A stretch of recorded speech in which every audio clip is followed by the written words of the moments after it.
Assalamualaikum warahmatullahi wabarakatuh. Sugeng Enjang, kula lan rencang-rencang badhe nerangake bab media belajar berbasis bahasa daerah saking barang bekas yang diwenehi judul Jendela Identitas. Alat lan bahanipun inggih menika tunggal kardus bekas, kalih krayon, 3 lakban,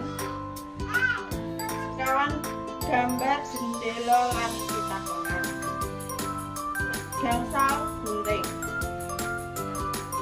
Cara nggawenipun tunggal ketok kardus miturut ukuran sing wis ditentokake, kalih ketok gambar jendelanipun, 3 tempel gambar jendela lan pitakonan ing kardus.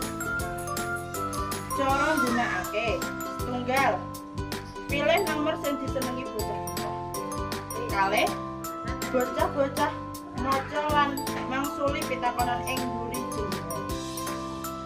Keluwehan jendela identitas setunggal, bocah bisa ngenali nomor nggunakake basa Jawa, kalih bocah bisa ngenali awake dhewe,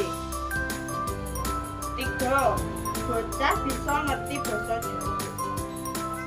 Kekurangan jendela identitas tunggal amarga nganggo barang bekas saka kardus sehingga cepet rusak, kalih amarga nggunakake kertas dadi gawe gambar cepet luntur. Wassalamualaikum warahmatullahi wabarakatuh. Dek Arinda, Bu Guru gadah dolanan jendela identitas. Dek Arinda sing milih nomor pinten?